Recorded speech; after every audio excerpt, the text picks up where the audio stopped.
Hi, everybody. Can anyone hear me? I've lost audio. You can hear me? Can you Yep. speak? See if I can hear anyone. You are good. Can you hear I us? cannot hear you. Can hear you. Can hear Okay, you. let me see what's going on with my audio. No worries. One moment. Having a little bit of technical difficulties here. We're gonna get it. And as we are All right. I can hear you guys now. Great. So we're here tonight with our special guest, Council Member Katie Valenzuela with District 4 here in Sacramento, and Michelle Pariset, Chief of Staff for District 4 in Sacramento. Welcome, ladies. Thank you for joining us. Thanks for having us. Yes, definitely. All right. Chris, Yumoy, you guys there? I am here. Oh right. yeah. This is going to be a good one. This is going to be a really good one. Before we go to the news and all that stuff, just want to say real quick, again, thank you, Katie, and thank you, Michelle, for being here. Then also, thank you, everybody who is watching and will watch. Obviously, like, share, subscribe, do all that good stuff. Make sure you tell that this show is going on. And yeah, this is a good one. I have to get Katie back on. We had her on ETM before the election or before the November 2020 election, and and also we've been working obviously on some reparations work. We're gonna talk about that. I'm talking too much already, so sorry. All right. Well, there'll be some time for chit chat, but before we get into the meat of things, let's see what's been happening in the news this week.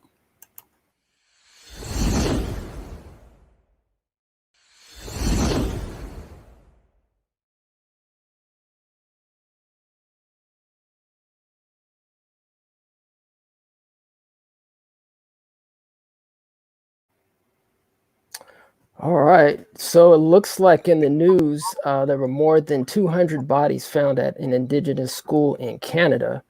The remains of 215 children, some as young as 3 years old, have been found buried on the site of what was once Canada's largest Indigenous residential school, one of the institutions that held children taken from families across the nation. Chief Roseanne Casimir of the, I know I'm probably going to botch this up, but I'm going to do my best. Takamlups te Chekwapek. I don't know. Maybe close. First Nation said in a news release that the remains were confirmed last weekend with the help of ground-penetrating radar. More bodies may be found because there are more areas to search on the school grounds, Kashmir said Friday. In an earlier release, she called the discovery an unthinkable loss that was spoken about but never documented at the Kamploops Indian Residential School. From the 19th century until the 1970s, more than 150,000 First Nations children were required to attend state-funded Christian schools as part of a program to assimilate them into Canadian society. They were forced to convert to Christianity and not allowed to speak their native languages. Many were beaten and verbally abused, and up to 6,000 are said to have died. Wow, that's pretty horrific. All right. Also in the news, California hate crime up 31% in 2020, led by anti-Black bias. Hate crime in California surged 31% in 2020, fueled mainly by a big jump in crimes targeting Black people during a year that saw the worst racial strife in decades, according to an annual report released Wednesday by the state's Attorney General. Overall, hate crimes increased from 1,015 to 1,330 last year, while the number of victims increased 23%. From 1,247 to 1,536. Black people account for 6.5% of the state's population of nearly 40 million people, but were victims in 30% of all hate crimes. 456 overall, up 87% from the previous year. What we see from these reports is that we have seen and felt all year. We are in the midst of a racial justice reckoning in this country. It's multifaceted and cannot be solved overnight, Attorney General Rob Bonta said. While the overall numbers of hate crimes targeting Asians was low, 89, that was more than double the number in 2019. The most events during 2020 were reported in March and April, just as the statewide shutdown and other pandemic restrictions took hold. Such crimes targeting Latinos increased from 110 in 2019 to 152 last year, while those against white people rose from 39 to 82. California defines hate crimes as those targeting victims because of their race, ethnicity, nationality, religion, sexual orientation, gender, or disability. The definitions have been expanded at various times in recent years. Each hate crime event can include more than one related offense against more than one victim by more than one offender. While hate crimes based on race increased, those prompted by religion dropped 13.5. Anti-Jewish events fell from 141 in 2019 to 115 in 2020, and anti-Islamic events decreased from 25 to 15. Those involving sexual orientation fell from 233 to 205. However, those with gender bias increased, led by a jump in anti-transgender events from 29 in 2019 to 54 last year. All right. Bill Cosby to walk free after court overturned sex assault conviction. Bill Cosby is set to be released, or actually, I think he was released, from prison after Pennsylvania's highest court overturned his sexual assault conviction on Wednesday. Cosby, 83, had served more than 2 years of a 3 to 10 year sentence at a state prison near Philadelphia. The state's Supreme Court on Wednesday found that an agreement with the previous prosecutor prevented him from being charged for allegedly drugging and molesting Andrea Constand in 2004. The ruling bars any retrial in the case, the Philadelphia Inquirer reported. Charges were filed against Cosby, who was once celebrated as America's dad in late 2015, just before the 12-year statute of limitations expired. He was convicted in 2018 at his second trial after a first trial ended in a hung jury.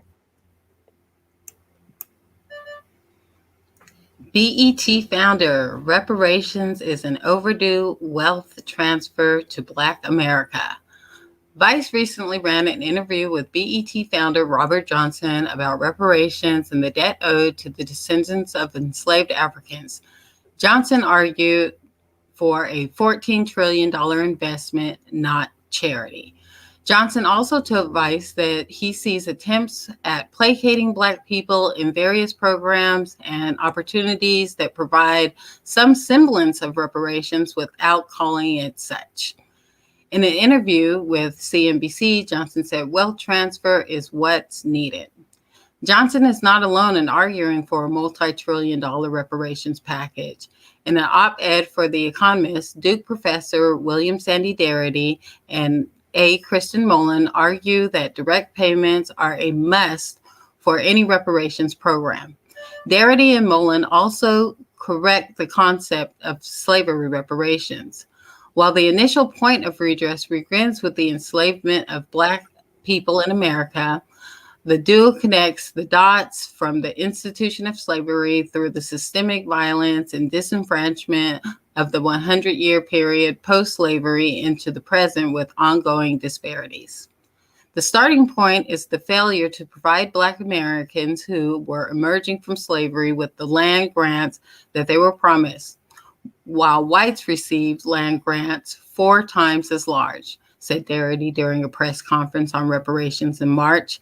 The second phase of the pertinent is nearly 100 years of legal separation, what we colloquially refer to as Jim Crow. In their book, From Here to Equality, Reparations for Black Americans in the 21st Century, Darity and Mullen provide a thorough argument for their approach, including the justification of compensation for the over 155 years since the end of the Civil War. Steinberg joins 10 mayors in committing to reparations pilot program. The coalition, Mayors Organized for Reparations and Equity, MORE, made their announcement a day before Steinberg attended the 18th annual Juneteenth celebration held in Sacramento, William Land Park. As an elected official, stepping up is a start, Steinberg told CBS 13 in explaining his reasoning for joining the coalition. It's not just about celebrating a new national holiday, it's about action backed by dollars. We are moving in that direction in Sacramento, but we're far from done. We've got a long way to go. The cities include Sacramento, St. Louis, Tallahassee, Oklahoma, Providence, Rhode Island, Austin, Texas, Durham, North Carolina, Asheville, North Carolina, Kansas City, Missouri, and St. Paul, Minnesota. Black Americans don't need another study that sits on a shelf, St. Louis Mayor Tishura Jones, the city's first Black female mayor and a member of the group, said on Moore's website, moremayors.org. We need decisive action to address the racial wealth gap holding communities back across our country. Supreme Court decides not to lift national eviction moratorium.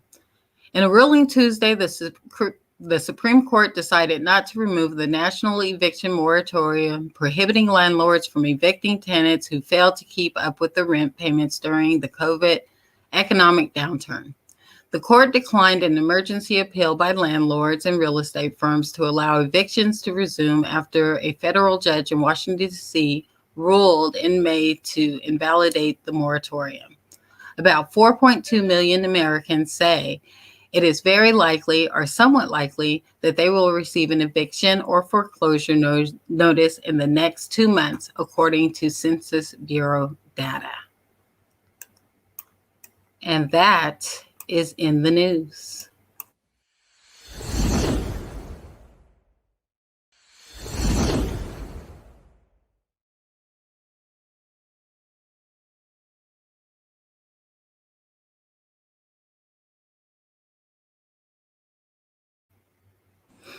Well done. Okay. Whew, made it through that one. Boy. Made it through. Yeah, a lot of news. I don't know how much of it is good, but I guess it's good news on that last piece that we read with the Supreme Court allowing the eviction moratorium to stand. Have you guys heard any feedback from the community about the moratorium, how it's impacting them, or just how it's going for the residents of Sacramento? Is everybody receiving this moratorium support?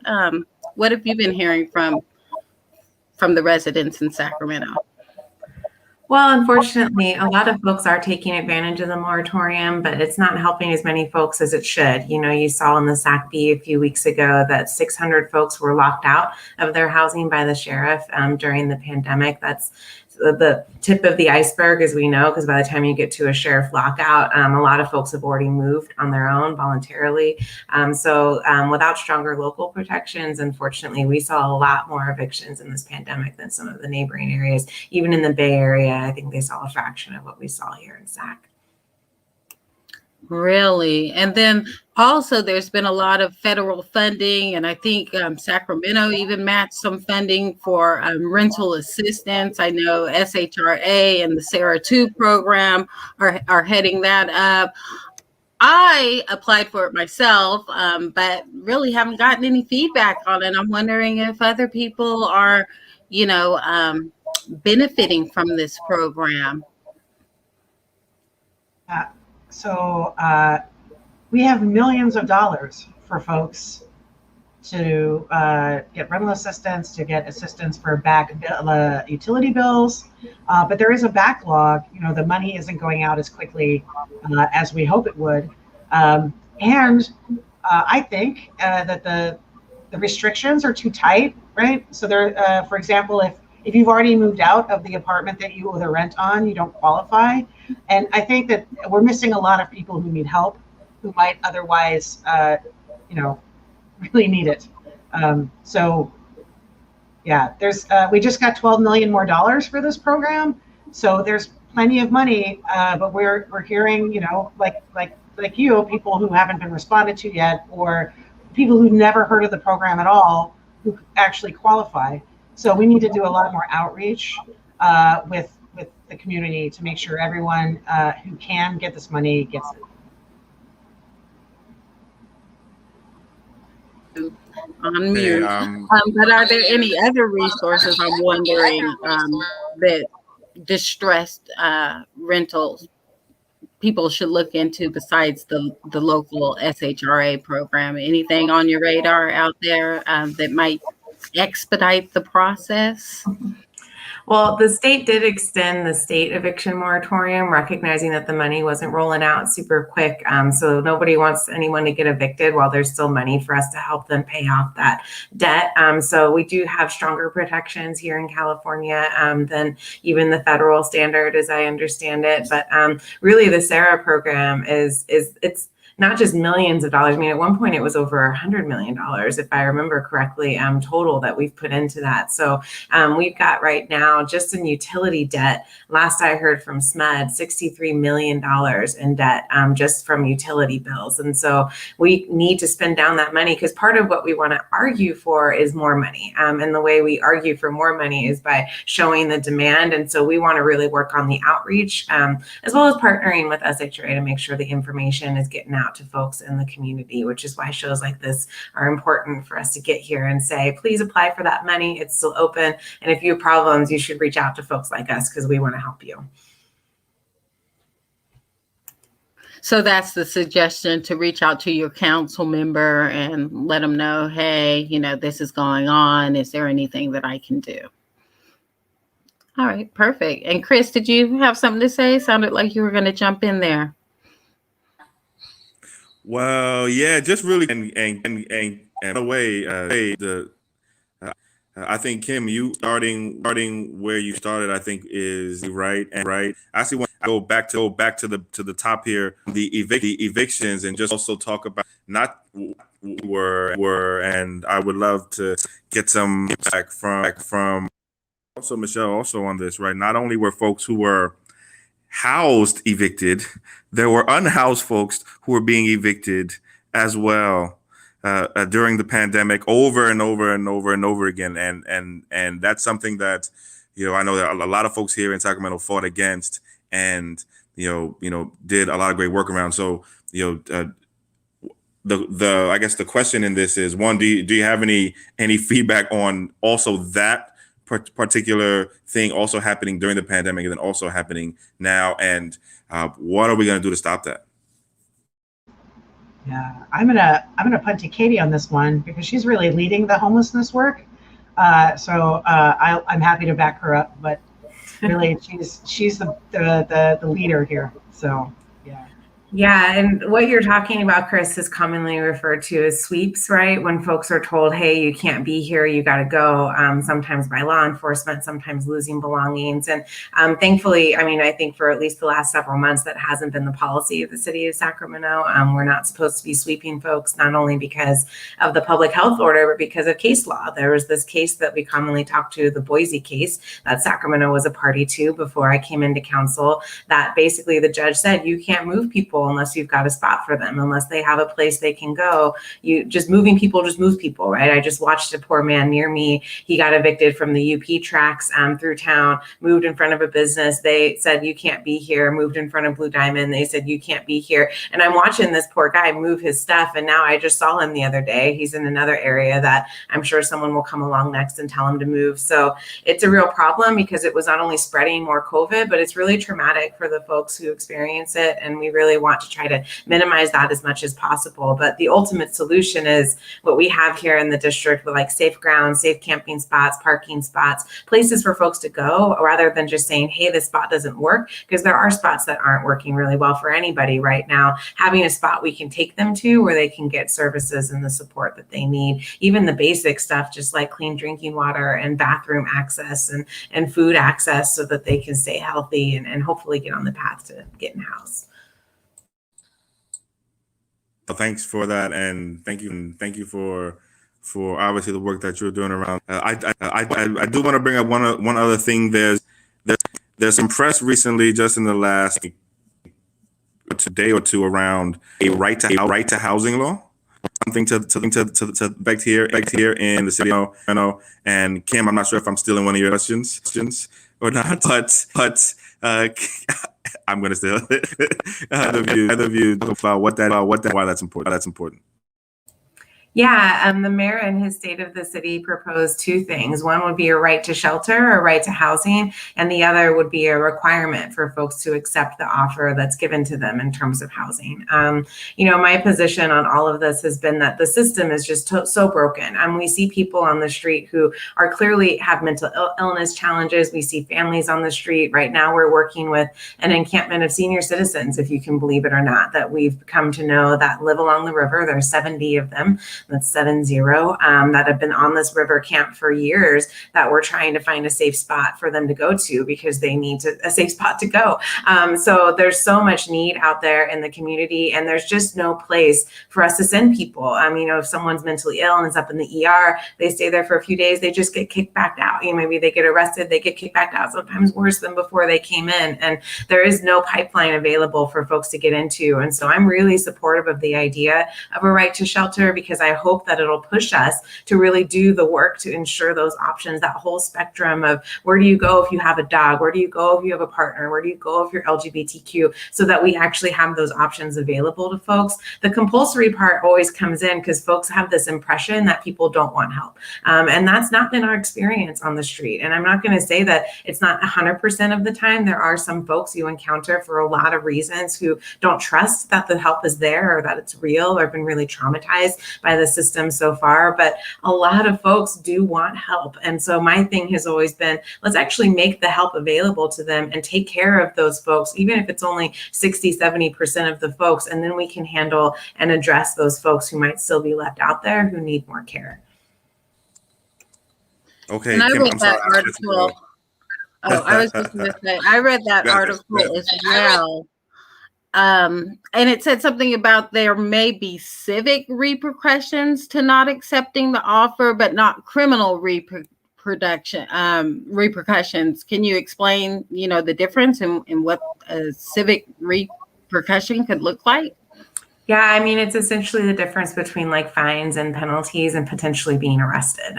So I'm glad at least the mayor is not looking at that option, because obviously incarceration doesn't help. If you don't have a place to go, imprisoning them isn't really, it's way more expensive, and it's not a solution for them long term, and it might actually harm them in the process. But yeah, the whole compulsory part is really complicated, because I really believe, based on my experience, and granted, I'm not a scientist, I don't do this for a living, I just do it as a council member and as someone who lives downtown, is that most folks will take help when it's real and when they trust it and when they feel safe to do so. And so I really want us to save that part of the conversation until we do our part and make sure that help's even available to them in the first place. And then once the help is there, there's spots available where you can have places for you to go, then let's talk about if that's needed. But right now we're not delivering on our end of the bargain, and we've got to step up. Hey, so you read my mind for jumping right in, because that was actually the points that I wanted to point to.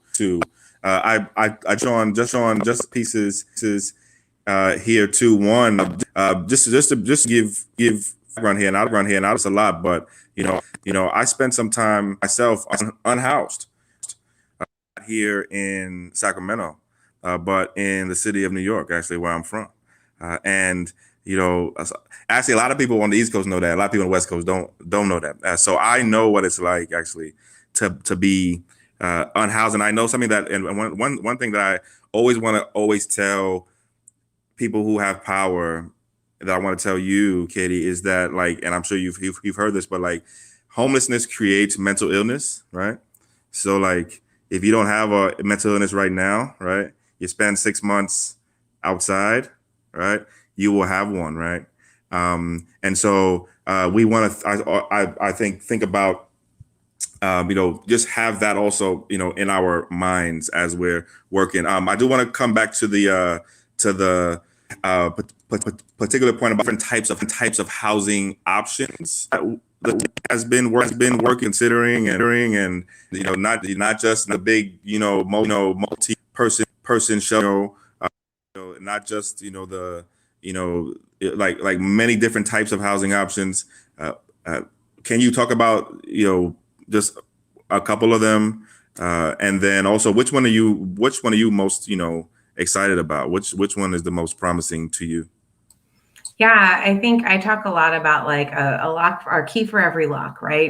People are unique. They have unique reasons that they've ended up in that situation, and they all have unique needs. And a lot of them have been really traumatized on the street. So a lot of what we're looking at is that case management. How do you get that by name case management where I know Chris and I know where Chris is at and I know what he needs and I'm stepping him through the process after he's housed to make sure that you're good. That's the approach that we talk about when it comes to, it's called like a built for zero model is like what they've coined it as. But, I think a lot about supportive housing units for folks who have needs that just need to be checked in on and maybe need more of a community setting that they can get supported in. I also talk a lot about, honestly, just extremely low income units, those units for the 30% of the folks who are making the least amount of money, because that's the level that we can get someone who's on disability or SSI or, retirement. That's the level that they can afford. And we have almost none of those units building right now in Sacramento. Was 2 built in the last 7 years before I got elected. And now there's a lot in the pipeline and a lot moving forward. But those are the units that keep you from becoming homeless, because hopefully, if you get out of prison, if you lose your income, something happens, those are the units that can catch people and keep them from ending up on the street and hopefully get them on a path to stability. And those are also the units that we can get people off the street into the easiest. They're also the hardest to build because they're just really expensive because you need so much subsidy to get it done. But for me, that's the part that I'm focused on because it'll help move people off the street and hopefully keep people from getting to the street in the first place. Like we used to have a lot of buildings downtown that were known as SROs, which is single room occupancy buildings. And they weren't great. I'm not going to say they were great. They had a lot of maintenance challenges. They needed to be really updated, but that provided the housing for the folks who got out of prison. That provided the housing for the folks who may have been struggling with alcoholism or addiction or mental illness. And it provided that room, not fancy, that folks could get into and they could afford on their benefits checks. And we've lost hundreds of those units in downtown Sacramento. And we're not building to replace them at the rate that we're losing them. We build 100 units and then we demolish 100 units. And I'm like, well, that should have been 100 more units. Like we should have just and then we could have had 200 units. And so we need to really think about how we address that gap because we can't get around it without that affordable housing. It's just, that's just what we need more than anything. And I'm also, as you can tell, a big fan of the safe grounds, not just because I have them in my district and I'm proud of them, but I think a lot of just people need a step before they go house. We talk to a lot of homeless service providers who talk about folks who get housed and they can't sleep because it's too much space. So they set up tents for them in the living room, right? So that they can be comfortable. And so I think safe grounds, tiny homes, those sort of stepping stones we can create for folks are really, really great and hopeful that we'll see more of that in Sacramento.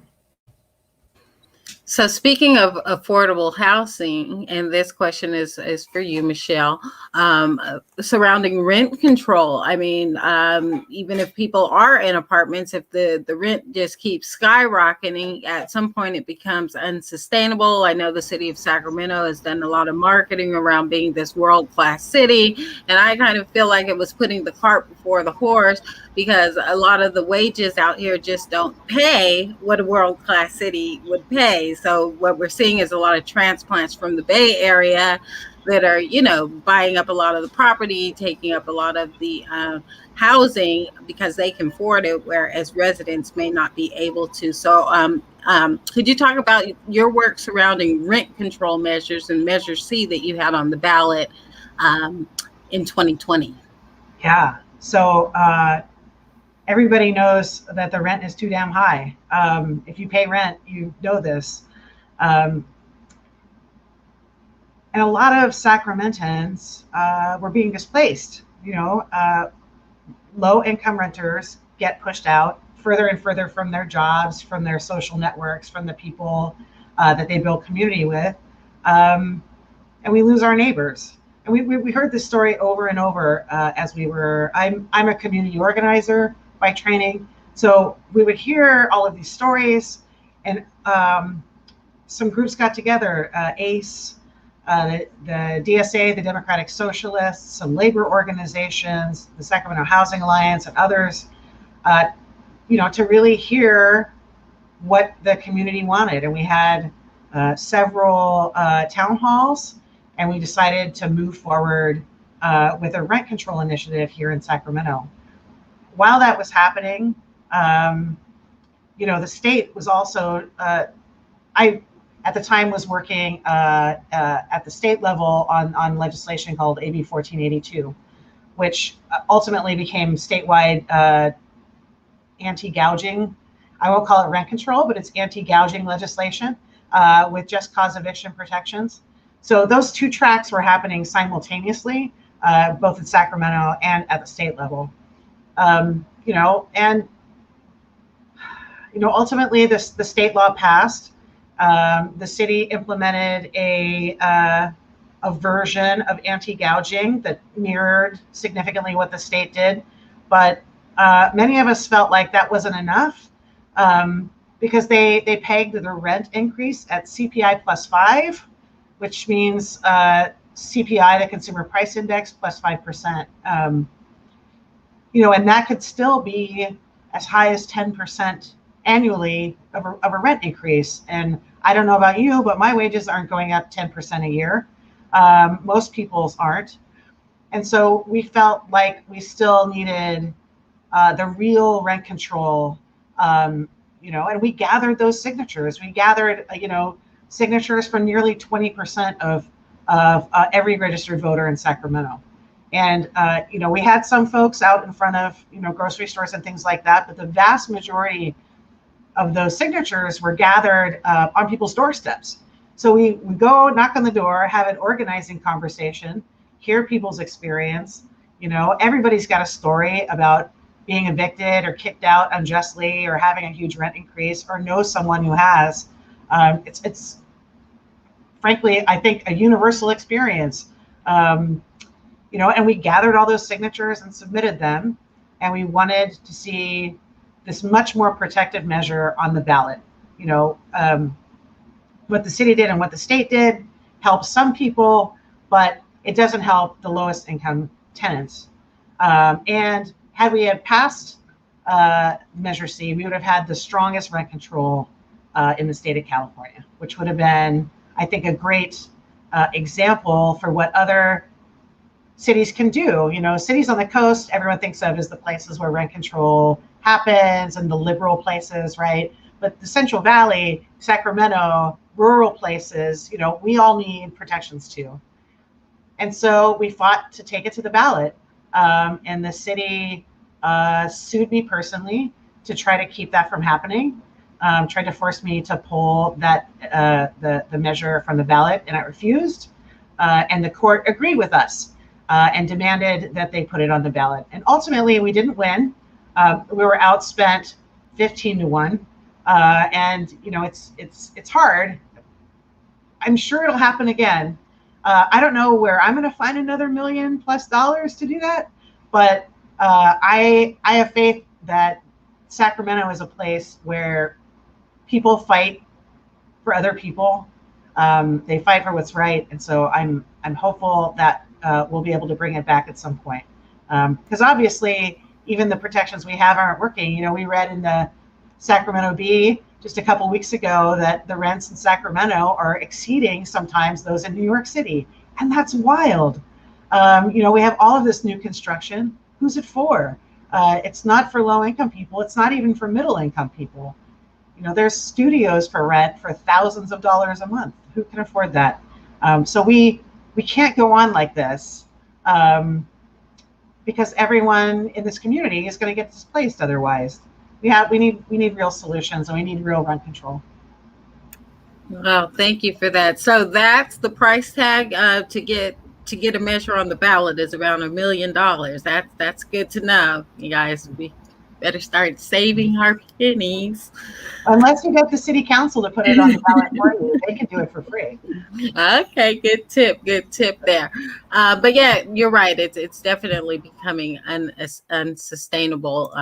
The housing, and while we're on housing, we might as well just finish up on the topic while we're here. And it is Thursday, so I was just going to throw up a little video spot that we have. We'll call it a throwback Thursday piece. So Katie Valenzuela, I am Capital Director for Assembly Member Eduardo Garcia for my paid job, and my unpaid hat is co-chair of the Sacramento Community Land Trust. So the Land Trust has been a 3-year community-led initiative to start a new nonprofit that can basically own and manage land for the community. And so we can help prevent displacement and gentrification. We can help build new housing or resources for community and preserve them out of the market forever. And it's a great organizing tool as well. A lot of our members are interested in policy change that will help with housing and other things. We can help make grocery stores available and food deserts. I mean, we can do a lot of things. It's a very versatile tool.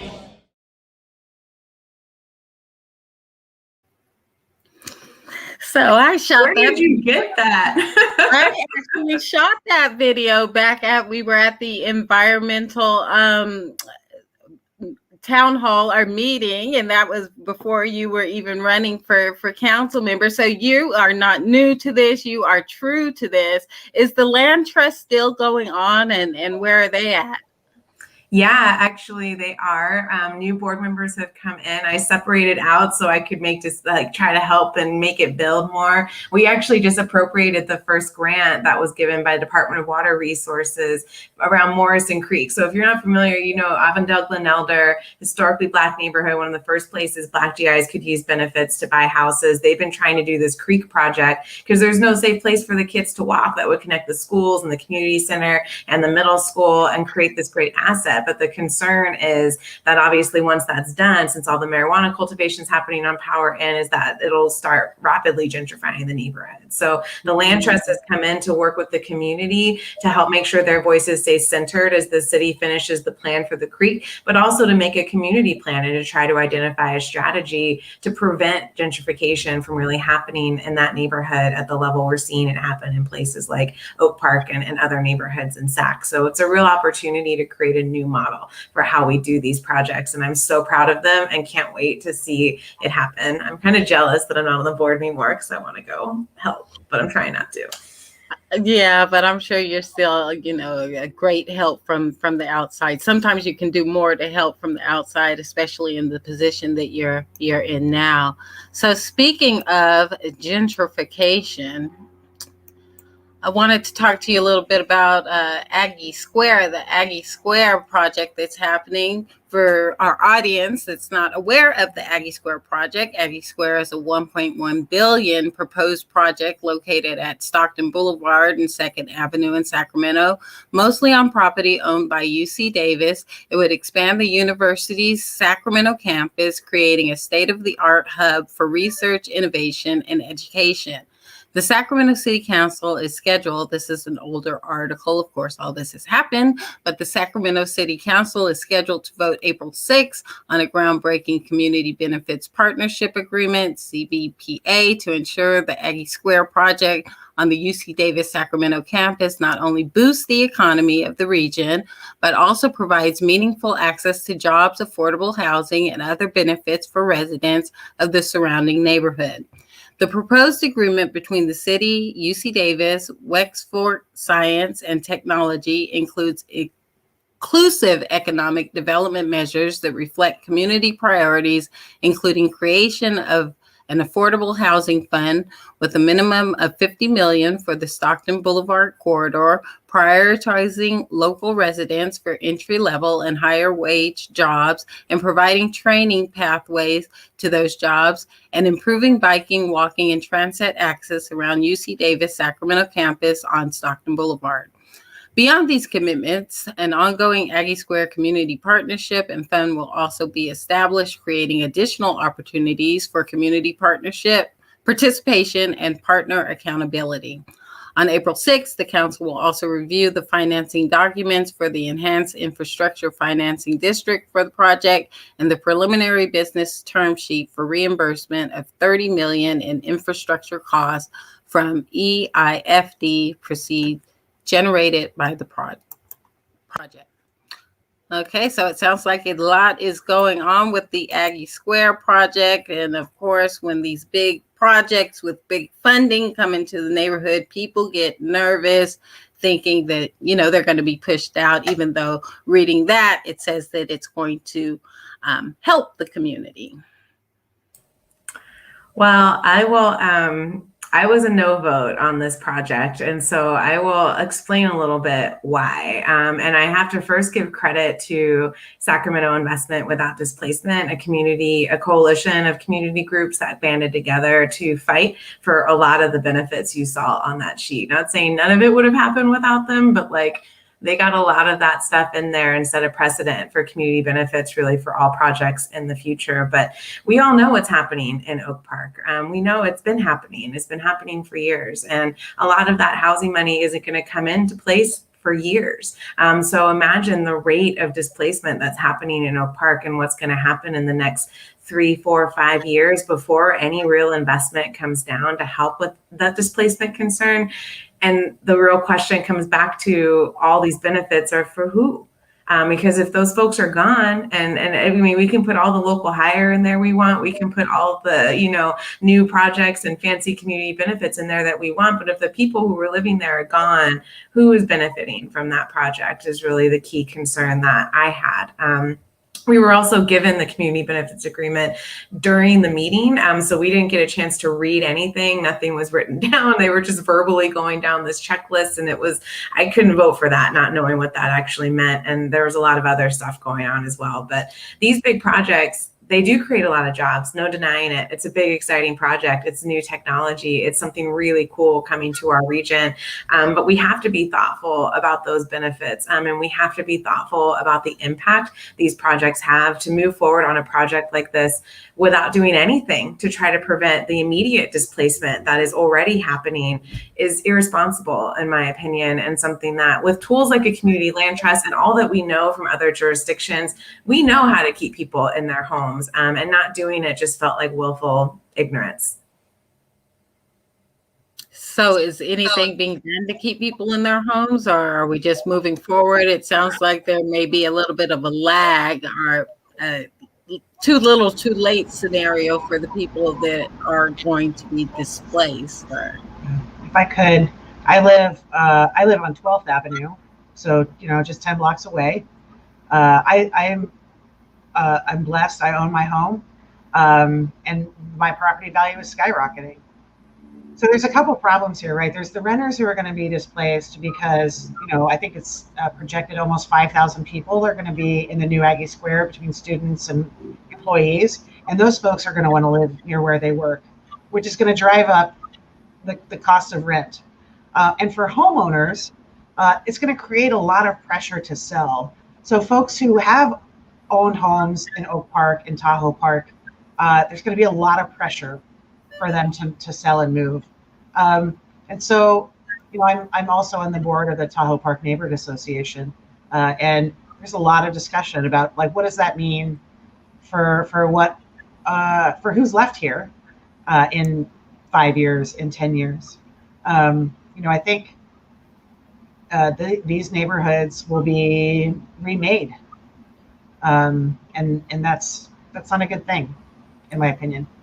Well, I had a small rant I'll let you in on because not many people know it happened. When this project first came up, I happened to sit on a regional committee at Davis for a grad student center that I worked for. And the chancellors came in and they were talking about this big project. And I said, what I find interesting about history is how it repeats itself. And when we think about colonization and how that worked, I land in a place, I like this place, I can get this land, I'm going to rename it, I'm going to make it into my image and what I need. And forget the people who are here. You know, they're either going to help me or they're going to get out of the way. And this is exactly what happened with this project. And it was so frustrating to me to know they knew what was happening in that neighborhood. And I told it to them at that moment, years before this vote happened. So they can't claim ignorance even at that point, because in that moment I said, you know what's happening in this neighborhood already. And to move forward without putting in stronger rip protections, we could have done a special planning district in this area, right? We could have said, we could have put controls on the ability of folks to flip properties really quickly in this area. Like, we could have put in place money so that we could protect the people who are at risk of displacement because they've fallen behind on repairs or on taxes or whatever that is. Like we could have targeted the strategies that we know work, and kept people in their home. And so what we're going to see here in the next couple of years in Oak Park, and I don't want to say nothing's happening. We have tenant protection citywide that will hopefully protect some folks from the sharp increases in rent. We are building a couple new affordable housing projects on Stockton Boulevard that'll bring in a couple hundred new units. But it's really sad to me because I think it was a real opportunity for us to show what this could have looked like. Again, similar to the Morrison Creek example, like, we know what's happening, we know what the tools are. We just can't get the political will to say goodbye to some of that property tax increase and be willing to do the work to get it done. Okay, so they are aware, and they are making some accommodations out in the Stockton area for low-income people. That's good news. Hey Kim, I got something to just to push in here, because one thank you for that no vote act, and also, and I did want to say also to Michelle, bravo also for your amazing heroism, and obviously you want to give you your flowers while you here. Great work. And the rent is too damn high. I'm from New York, like I said. So there was a political party called "The Rent Is Too Damn High" in New York. Actually, they made the New York City mayoral debates.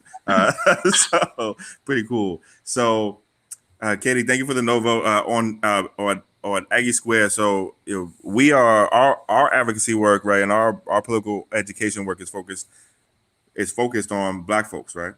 Specifically Black folks whose lineage and legacy takes us back to the beginning of this country, right? And so that's what we are, right? And we know from what we think we know, that we don't have information.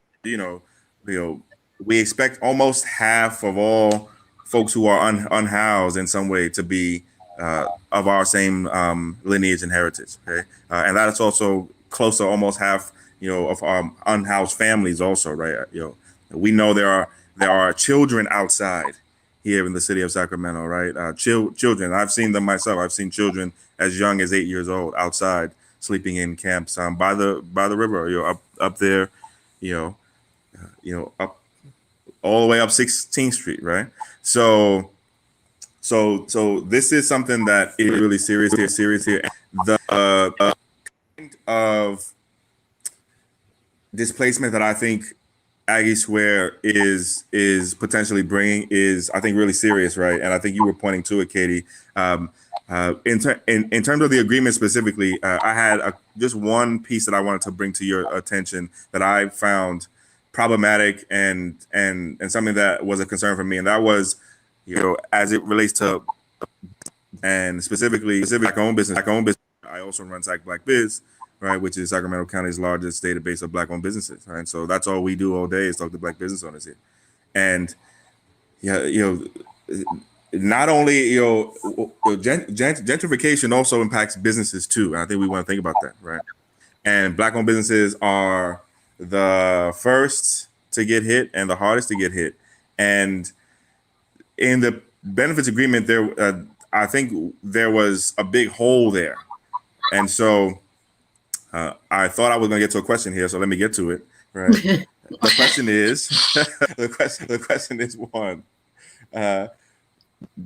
As you were making that no vote, were your concerns, and among your concerns were the implications for what this might mean to businesses and Black businesses in particular? Absolutely.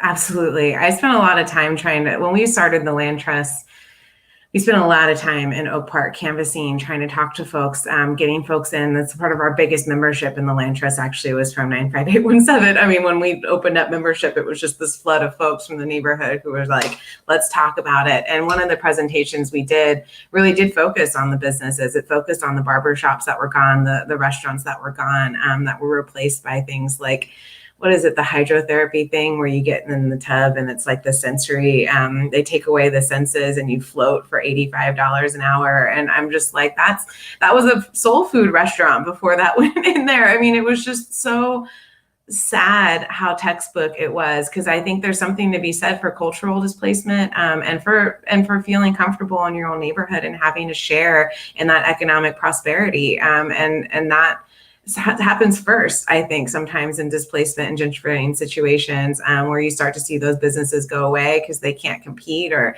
folks are seeing an opportunity and jumping in and starting to make their emotions known. And we watched it happen on Broadway. We're watching it happen in other parts of the city, and it's heartbreaking. There's lack of intentionality, right? And that's really what it comes back to is, if you're just saying, hey, whoever can, sink or swim, whoever floats gets it, and you don't recognize the historic and systemic barriers and obstacles and disinvestment and just centuries of bad things that have happened to a whole population of people, you're saying, oh, you're assuming folks are on a level field, and they're not. And that sets people up to not win, to not float, to not get that spot. And we need to be way more intentional about how we handle this moving forward. And it is a big missed opportunity, because I think we could have really saved space, and really been thoughtful about how to promote that space, so that as Aggie Square stands up and those medical workers want lunch, or want to go somewhere to buy something real quick in between their shifts, that they're going to like stores and shops and restaurants that represent the community. So it's a real travesty. I see a lot of value in that. I really do. And it makes me sad to think about some of the places I used to go and the people I used to know in Oak Park that are no longer there. Actually, I don't really go to Oak Park that often anymore, because it makes me really sad sometimes. So I'll just leave it there. What's sad is we know how to do this right. We know that if we're going to be investing in a community, that's going to create gentrification and displacement pressure. And that's the time when we start that investment, when we're going in to do our first complete streets project, or we're going to do that first big, development that the city is going to invest money into, that we do, a survey, that we reach out to everyone. We know who's there, we need to make sure folks don't get displaced. And we can do that, things that we haven't even talked about in Sacramento yet, like rent control for businesses. Like, that's something that we need to think about, especially in this area around Aggie Square. Like, this is gonna prove out, because we've seen it already happen in Oak Park, where everything gets a little better, and then there's this, rents go up and businesses get forced out, just like people from their homes. Like, we know this happens, and we can set our watch by it. And I don't know if it's intentional that we've refused to deal with it. If it's just thoughtlessness, okay. But I think sometimes that it's part of the economic agenda, is to just clear a whole neighborhood so that other people can come in and profit from the investment. And we have to stop doing that as a city. Well, and let's be super clear, just to wind this out, because I know you all got other questions, but the neighborhoods that are susceptible to gentrification are the communities of color, right? This isn't happening in neighborhoods that were built to be exclusively white, of which we have many of those in Sacramento, right? This isn't for the high opportunity neighborhoods that have always gotten the trees and the bike lanes and the stuff that have made those really valuable communities to live in for folks who could access it.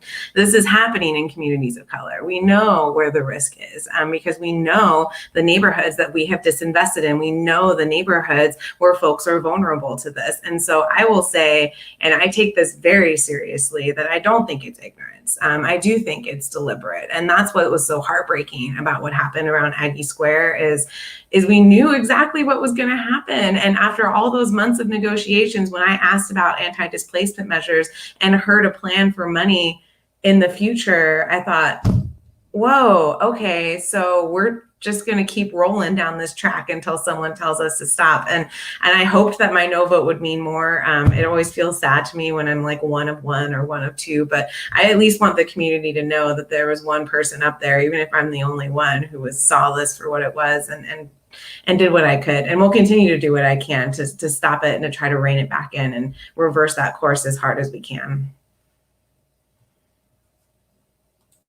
Thank you for fighting for, these disenfranchised communities. And like you said, this is, intentional. As Michelle said, this is an agenda. If you look at the red line maps, back when redlining was occurred, those are the gentrification maps of today. So they're taking back all of that, real estate that we were redlined into, during the segregation times. So speaking of the powers that be and agendas, let's look at what these PBIDSs are here in Sacramento, Business Improvement Districts in the United States.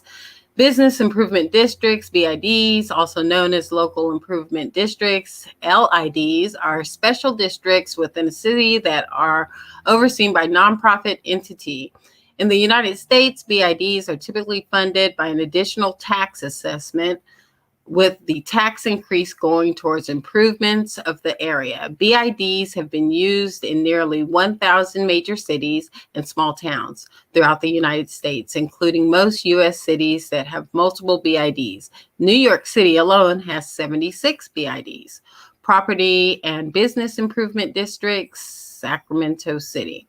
Property and Business Improvement Districts, PBIDs, were created as a financing mechanism where property owners enter into special assessment district to improve their commercial districts. Here is a listing of the Sacramento-based PBIDs. The El Paso Boulevard Partnership, Downtown Sacramento Partnership, Florin Road Partnership, Greater Broadway Partnership, Mack Road Partnership, Midtown Business Association, Franklin Boulevard Business Association, Oak Park Business Association, Power Inn Alliance, the River District, and Stockton Boulevard Partnership. Wow. Are either of you two members of the PBIDs? Yes, we call them PBIDs in our acronym language here of government. But yeah, we have several, as you saw, in the Central City District, and I've interacted with them for years through my organizing, sometimes together and sometimes against each other, depending on what we were pushing for.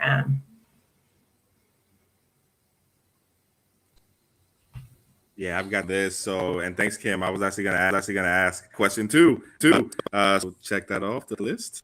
So, on the PBIDs, I am very conflicted because I am concerned that there is a lot of power within the PBIDs, and also I think UC Berkeley did a study, I think last year, in the last few years, and sort of looked at PBIDs across California. I think they looked at Sacramento and they had some pretty concerning findings, if you ask me. They pointed to some real potential conflicts of interest, and then also in my experience visiting some of the PBID meetings, different ones, that there seems to be a very little, if any, Black business representation in the boards and in the power structures.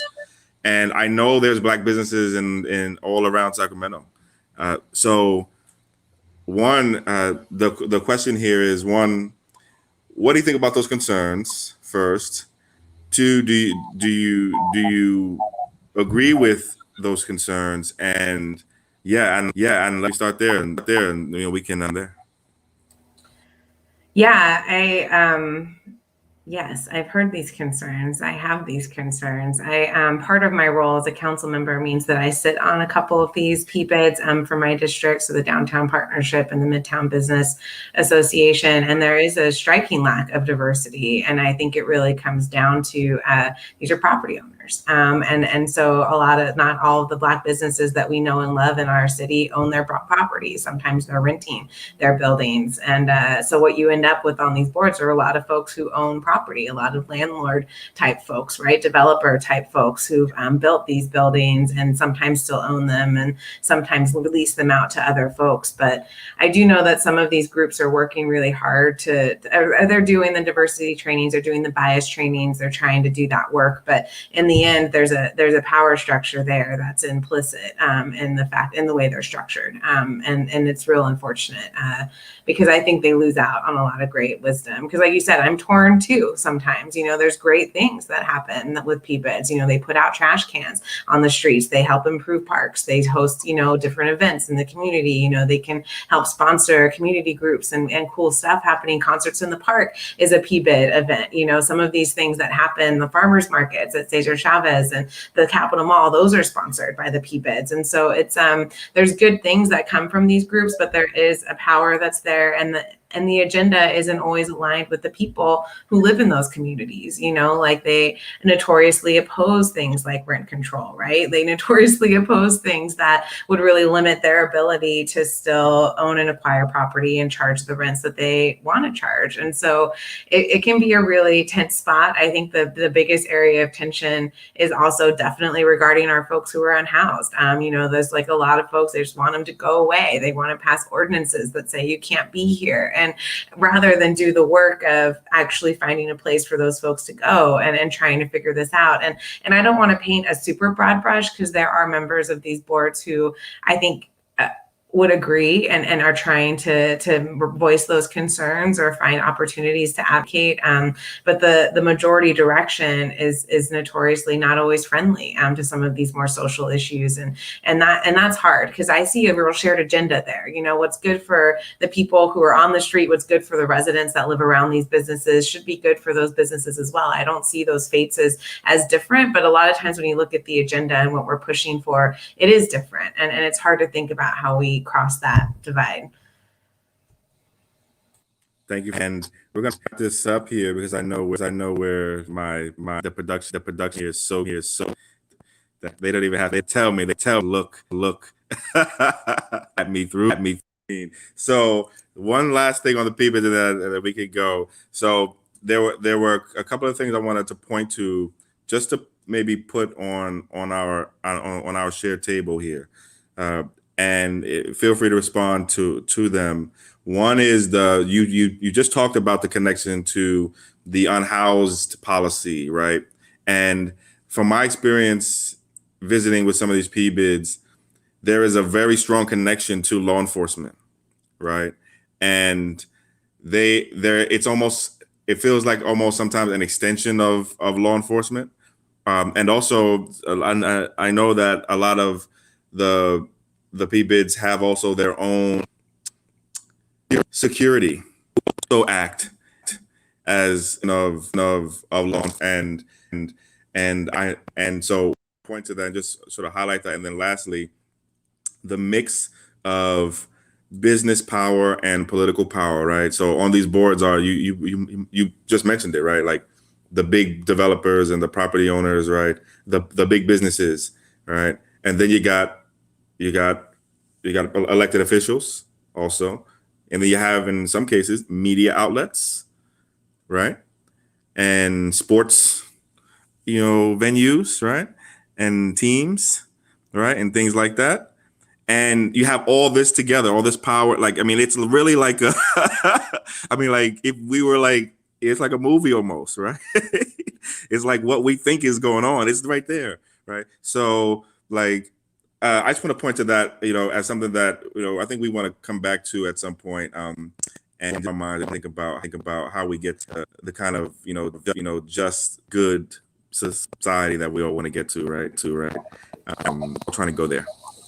Yeah, and I just want to quickly respond because I know we're out of time to the law enforcement point because you're 100% right. And for me, it's like this cognitive dissonance, because the number one call I get from businesses is, hey, what about this encampment? Hey, what about this trash? Hey, what about this lighting issue? But then turn around, and when I'm trying to push for community response, push for mental health resources, push for more housing dollars, things that would address the root of the issue that they're expressing, versus maybe putting $30 million more into the law enforcement budget from last year's spending levels, I get pushback. Oh no, we need the cops. And it's just such an interesting cognitive, because cops respond after something's happened. Like, you're not safe in that situation if cops are responding. And I just don't understand why. I'm like, well, you're mad even if the cops respond that this thing even happened. So why can't we invest in the upstream intervention that will hopefully keep that thing from happening?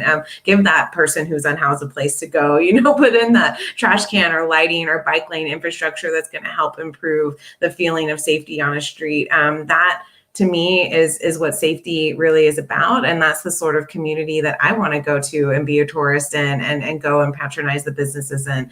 And so there is a lot of cognitive dissonance, because I think we all want the same thing in some respects, not all respects, when it comes to a place to go eat downtown and to feel like you can walk around and be able to socialize with your friends. But the vision of how we get there is just so startlingly different. And it's been interesting to try to navigate that, because I'll be pushing for, hey, we need more money so we can ramp up the homelessness plan. The number one thing you tell me is homelessness. Let's do it. And they say, oh no, we want the money for the police. And I think, okay, well then I guess you're not going to call me about homelessness anymore. But then they do. And then I'm having these frustrating conversations like, well, we shouldn't have given 30 million more to the police then, because I don't have any options now to help you with that encampment issue, because there's no money. So it's frustrating. It's a lot of cognitive dissonance, but it is also a lot of power in those rooms. And I'm going to tell you, Chris, when my first board meetings, I got in there and saw people that I've never met in person, because I've always just been a little community organizer. I would have no reason to hang out with some of these folks whose, suits cost as much as my car does. But, it's a lot of influence, and I'm hoping that we can really use the space. And I've already had a lot of great conversations with folks on that board who are interested in trying to be a part of something better. So I'll never give up hope, because what else are you going to do if you don't have optimism for change? So I think even PBIDs can change and do a lot of good in the community. That's really interesting. I know we got to wrap it up. I could talk to you ladies all night, but these PBIDs, it sounds like, Chris, you're able to be involved as a civilian, or because of the work that you do. Are they fully transparent? Can more citizens get involved? Just more regular residents get involved and have their voices heard? And would Chris be eligible to join a board? Yeah, I think that a lot of these meetings are public. If I remember, I'm going to look at Michelle. She's nodding. Okay. So yeah, a lot of the meetings are public. Nobody really participates. That's why I'm like, I think the Broadway one is the only one I've seen actual community members call in, which is great. But yeah, they're public meetings. These are public entities. I mean, they're created through public law in a lot of cases, through ballots and voting and doing all that work. So these are meetings you can participate in. In terms of membership, it is really restricted to property owners and folks who are, so it depends on how it was constructed. But like, some are business improvement districts. And so you have a lot of business owners or managers there who aren't necessarily property owners. But the PBIDs are unique in that it's really targeting property owners, but always willing to chat with folks who want to get engaged. And at least the ones I sit on for downtown and midtown, because they're, I think, a lot of good we can do in those spaces, and we could use your voice. Great. That's great to know. All right. So we talked a little about the mayor joining the 10 mayor. I think this is it here. 10 mayors committing to reparations pilot, the MORE project. So there's information there. We also went over a couple other articles dealing with reparations initiatives. More people are speaking about it. And I really want to thank you ladies personally for the work that you did in helping us push our resolution to honor the passage of AB 3121, which is the reparations task force out here in California that was recently formed. They're actually having their second meeting on July 9th. So we're gearing up for that. Just wanted to thank you for all the work you did in getting that resolution. Here it is here in all its glory. So beautiful. And it's actually being framed right now. So thank you guys so much for that. Really appreciate it. And look forward to working with you more and talking about things that we can do to kind of ramp up some of the initiatives out here in Sacramento. Absolutely. Super excited to talk about what a local reparations commission looks like. Right. They just have started one actually in LA. They have an advisory board. So, some of the members one of the members on our team was selected to that. So, they're at least looking at looking at these issues. So we'll definitely be talking to you more about that. Any last words, Chris, Yamoria, before we let these ladies get on with their evening? You want to go ahead, Chris? I was getting ready to say, you want to? All right, I'll just go real quick, and Chris, and you can close out. Thanks, Michelle and Katie, for coming on. I definitely learned a lot, especially about the P-bids. I probably want to, I think, should have a specific show on P-bids and kind of break that down a little bit more, because I had quite a few questions on how the community can get more involved in that. But that will obviously be at another time, because we are an hour and 12 minutes into the show. But thank you again for coming on. Appreciate you. Thanks for having us. Yes. And this last word from me is thank you for your amazing support for the reparations resolution, which was obviously by the Sacramento City Council, and obviously recognizes the California Reparations Task Force, right, which is actually meeting for its second meeting for folks know we've been blasting this all over the world. So the second meeting of the California Reparations Task Force is actually next Friday, July 9th at 9 a.m. right now. And right now we have a lot to say to the California Reparations Task Force about community engagement. And so make sure you go to ETM on all the social medias. Also, make sure you go to CJEC on all the social medias, and also CJECofficial.org, and also ARCC on all your social medias. And look at our community engagement ideas. Look at our recommendations for the California Reparations Task Force about how they should engage our community as they go about their work. Add your ideas to that, and then join us at the meeting on Friday, July 9th, as we give public comment and really do some community engagement in real time. So join us. And again, thank you, Katie, and thank you, Michelle. You were superstars for us, really, really helping us get that through fast. And there's a lot more to come. And speaking of more, as we said, Mayor Steinberg is on the more group now, and there's more we can do and more we are going to do. So I'm going to stop again. All right. Well, have a good evening, everyone. And thanks again, Katie and Michelle. We'll certainly be watching District 4. We're excited about all the wonderful things you're doing for the community. Thanks, y'all. Night.